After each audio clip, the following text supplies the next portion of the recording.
we are going to work on familiarizing you with Google Classroom today, and how we're going to use that tool to help you be more effective in giving supports to your students. So if you want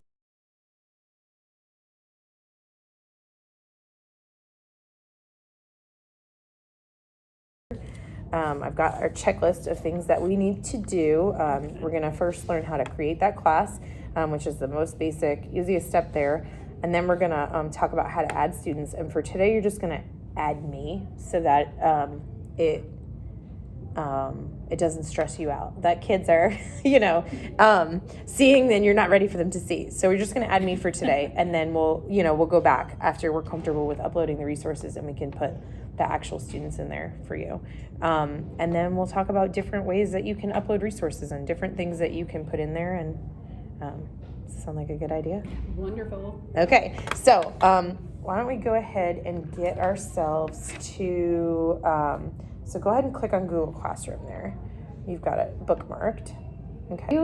You've got all these classes that other people have created for you. You've got your advisories, you've got our advisory class, we've got our morning announcements, okay? So the first thing that we're gonna do here is we're gonna go up here to the top, okay, where you see that plus button, and you're gonna click create or join a class. And we don't wanna join a class because we don't have a code to join a class, so we're gonna create a class. Whatever you would wanna call it for your students, I guess. So like coordinate algebra resources. Yeah, that sounds good. Like that's it. That was step one. You made a class. Yay. High five, we did it. Okay.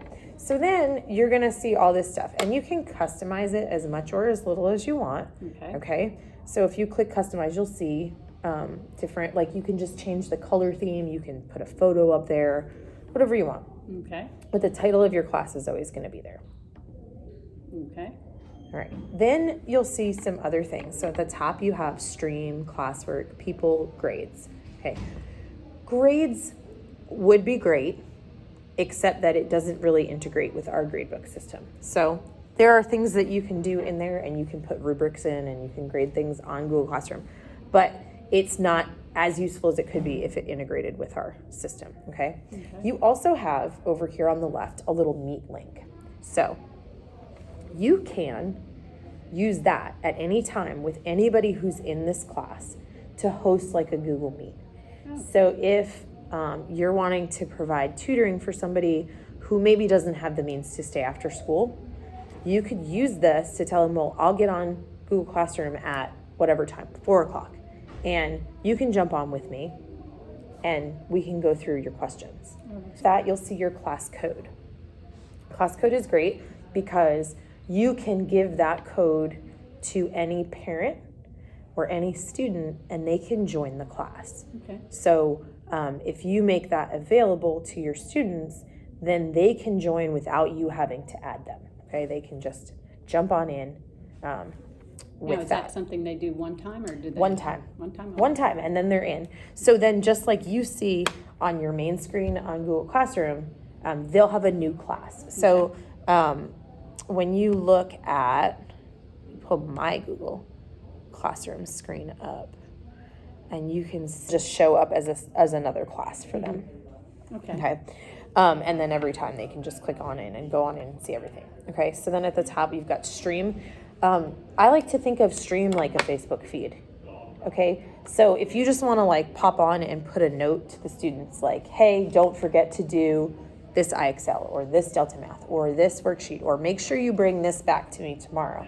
Okay, or I'll be available from this time to this time. If you just want to leave a note for your students, okay, you can just type anything in there and announce it to your class. Okay. Yep. And then if you see here, like it'll give you choices like that's just this class, right? But you could also make the same announcement on other classes if you had multiple classes you wanted to make the same announcement to. Okay. Then the next tab over says all students. Okay.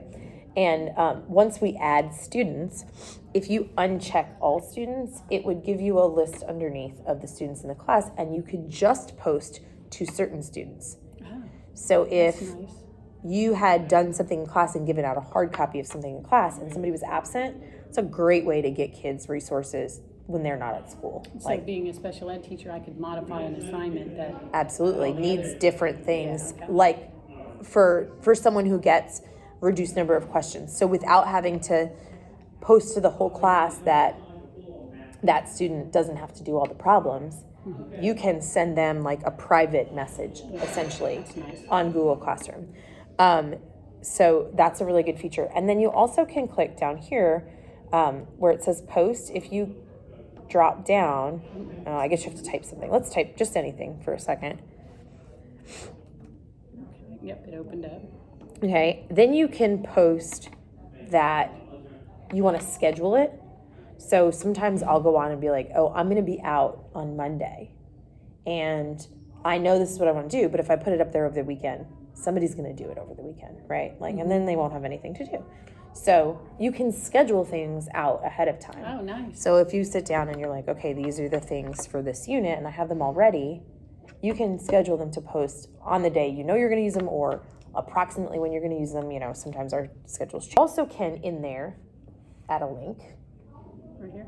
Yep, that would be a link. And you can, so if you had a link to a video or something, okay. you could put it in there, it would pop right up. You can upload a file, okay, from your Google Drive or from your computer. You can add a YouTube video, or that's from your Google Drive. Okay. And then you can post whenever you want. That's nice. Okay. Then, so that's just the stream. So anything you put in there just kind of goes in chronological order. So like, you know, like a Facebook page or a blog post, like if you want to get a little bit more technical, okay, a little bit more organized, okay, and I will show you on mine what I do here. If you go to classwork, okay, yours will be blank. Mm-hmm. But I have created, okay, topics in my classwork so that when I post something, it goes to the right place. Mm-hmm. Anything you post in classwork also goes to the stream. So if you post something new, it still comes up as a first thing on your stream, and it'll say to the kids that the stream has been updated. So they get like a notification. It's great. But then in classwork, my stuff is a little bit more organized. So it says Unit 1, and I've got the IXLs that they were expected to do in Unit 1. I have the notes all uploaded in Unit 1. And it's just a little bit more organized so that when they go through and they're like, oh, well, we're in Unit 3, or I need this assignment today, or I need this video today. So using that classwork tab just kind of helps things keep a little bit more organized. So if we go here to classwork, I just want to hit okay. All right. So when you go to create any classwork, okay, there's a bunch of different options. Now, if you want students to turn something in, which is less likely for you, that you're going to have them like do something and send it back to you, but you could. Right. You can make it an assignment or a quiz assignment, okay? Those just allow you a place to grade their work. Okay? It allows them a place to upload something and you to view it and grade it. Okay. If you're just posting a video or a set of notes or something that you want them to look at, you can just click material. And then the way that you get topics. Yep. I don't have Okay, so this just says material. So it gives you all those same options, right? Yep. Across Google Drive, YouTube, upload, link. It also has a create button. So you can also hit create, and this is something that gets a little bit more in depth. But you can create a Google Doc for them. You can create a Google slide sheet for them, or Google slideshow for them. You can create sheets, drawings, Google Forms. Okay. So again, like if you're looking to give them something a little bit more in depth, that's a good place to do there. Now, when you go to post this over here, you see how it says no topic. It's going to say no topic because because we haven't put any topics in yet. But if you create or add any sort of media here, a doc, a Google form, a PDF, it will ask you how you want the kids to see it. So less material, it won't let the kids edit it. Oh, that's right. Okay. So if we post it as an assignment, it will ask you, like, if you want each of the kids, got it? Okay, due date, topic, okay? Oh, yeah. And then it will ask if you want them to have their own version of it. Okay, so it says students can view file, students can edit file, or make a copy for each student. And I like the make a copy for each student a lot when I'm giving them something that I want them to fill out, because what it does is that saves it on my drive. I own the file, and then you can see what the kids have done even if they don't turn it in, because I own the file. So if they've made any progress on it, right, it's there. So that's kind of a good tool if you're having them complete something that you, or even if you're just giving them a resource that you want them to be able to type in. If you make it so they each have their own copy, then it doesn't change your original copy. They can't mess with your original stuff. Okay. I don't like people to mess with my original stuff. Yeah, no, that happened to me. Yeah. So lots of different ways to upload things here. So let's go to people. So click people there, and let's,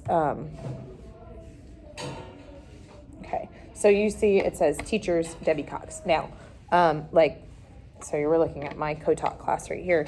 So Corinne is on as a teacher at mine. So she can do anything that I can do, even though I own the classroom, right? Doesn't make a difference. And then with students, now when I do this at the beginning of the year, I have my students just add by the code, but you can also just click add. So if you click that little plus guy on the people, you can get to anybody here, right? Okay. So if you just start typing a name or an email, it will give you the option to add that person. So if you go ahead and start typing my name, there I am. Okay, so you can click me and you can add me as a student. Now, just click invite for now, and we'll just do just me for now, because then I'm going to show you what it looks from my side as a student. So if you add them, they'll get an email and they just click join. Okay. And so they can, okay, come on here, and the way we have it set right now, they can come on here and type something or respond to anything that you've typed and ask you questions. So it not only allows them a space to get at things that you've given them, but it's interactive, right? Okay, so now that we can see kind of what it looks like from both sides, I am going to send you a video of me uploading some of my documents, okay? How I scan them, how I find them, and uploading them. Okay, so you are going to create a topic, call it Unit 2 Review, because that's where you guys are right now. And then I'm going to send you some resources, so you don't even have to do the digging. I just want you to make those resources available. You're going to add at least a video, and I'll send you a few, and some digital resources for those kids to have for Unit 2. Okay. And then I'm going to be able to check you on this end because I can see it as a student. So I'll be able to see it and see that you have made it available to them appropriately. Okay. Does that sound good? Sounds good. I'm excited. You got this. And so that was easier than you thought, right? Yes, actually it was. That's the first time I've ever gone through that.